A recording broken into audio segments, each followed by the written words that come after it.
Hello everyone, and welcome to the monthly guidance for November 2020.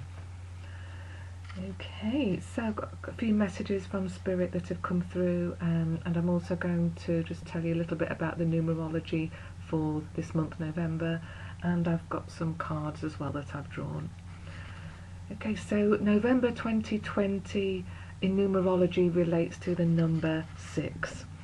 So this month, with lockdown virtually upon us, the focus will be on doing our duty again, putting others first, being of service to other people, and basically how we can help others. We're going to see a return of caring for each other, keeping an eye out for the vulnerable, and generally being more community-minded again. A number 6 month can also indicate a time of hard work and giving to others, and this will be something that many of you will be aware of this month. For those of you who are out of work, the focus will be on working on yourself. By that I mean things like self-improvement, doing courses or study, applying for jobs, or just on your personal and spiritual development. Some of you will be reassessing your lives in terms of where you're going, what you want to be doing, and maybe considering doing something with more purpose and meaning. So those of you who are in work are likely to find that you're going to be very, very busy indeed, and you will really need to try to guard against working too hard and over-giving. So try and do your best to manage your energy levels and take a break where you can.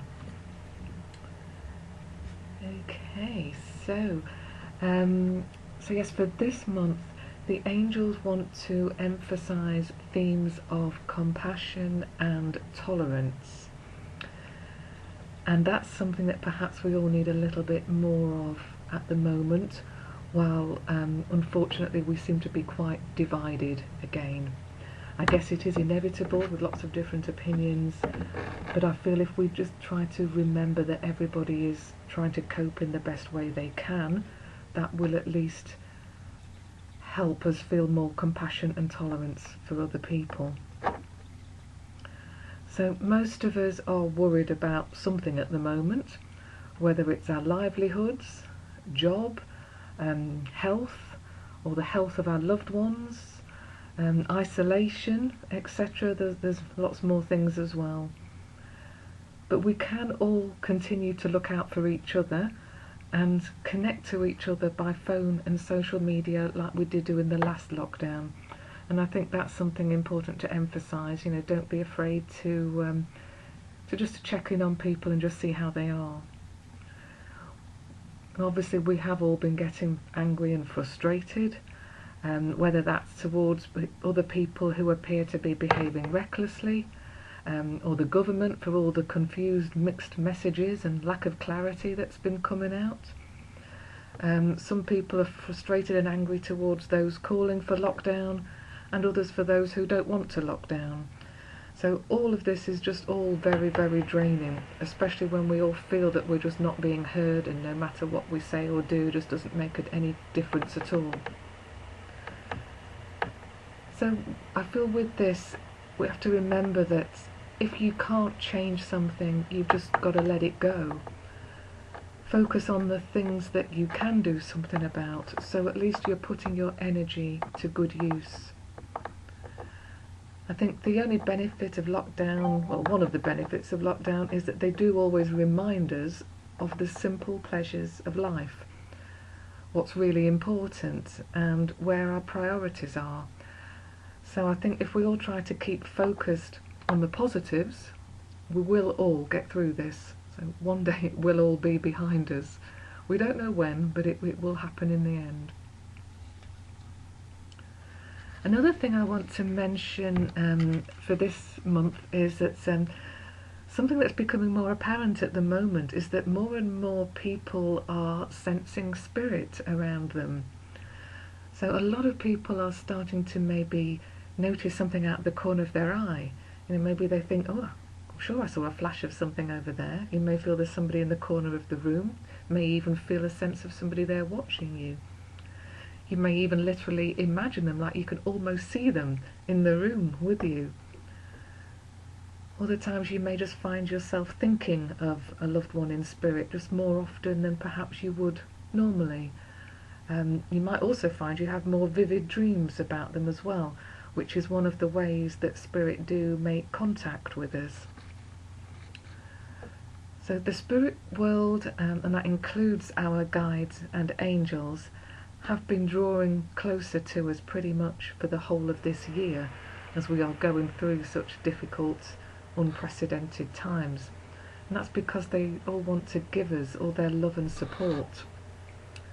And I know many healers, for instance, who found that their abilities have increased dramatically this year, and that includes myself as well.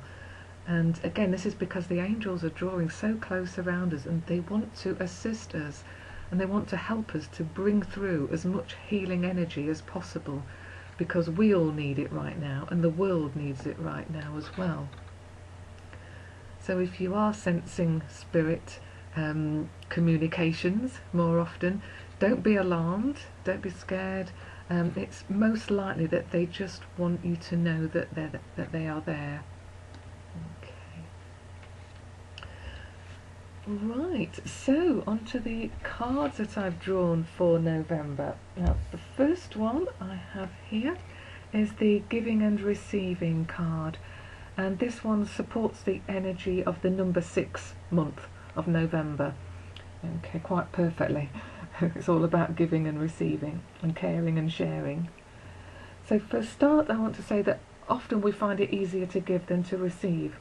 So if you do find you are struggling, please don't be afraid to ask for any help that you need. Reach out to friends and family, people who you know. You don't need to struggle alone, okay? There are all sorts of helplines out there as well. There are charities, there's various well-being sites, all online. So you don't need to struggle alone. There is help out there.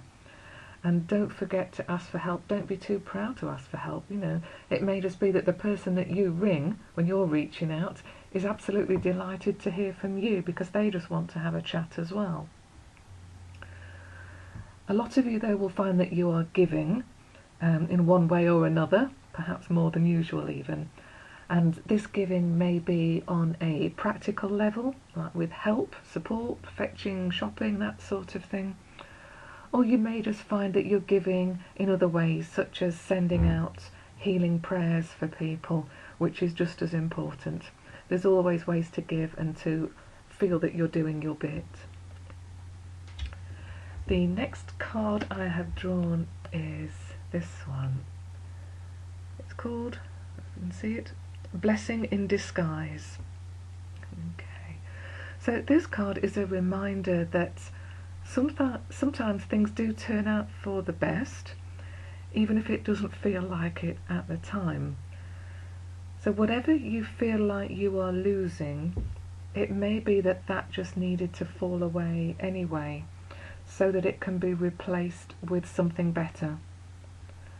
The message of this card is always, don't fear the future, just follow the guidance that you receive through any repetitive thoughts or feelings or visions or even words that you hear coming to you from other people or on the radio or on the telly. The message here is trust, okay, and release the need to control your situation, okay. So it may not look like it, but it looks like there will be a positive to anything that appears to be challenging this month. The final card I have drawn is the Go For It card. Okay, so this is a lovely card about action and inspired action. So if you've had any ideas lately about doing something new, such as launching a new project or some other kind of creative venture, this is reassurance that it will have a positive outcome as long as you stay focused and put in the effort and put in your passion into your dream. Dreams always require that mixture of effort and passion and love to drive them forward.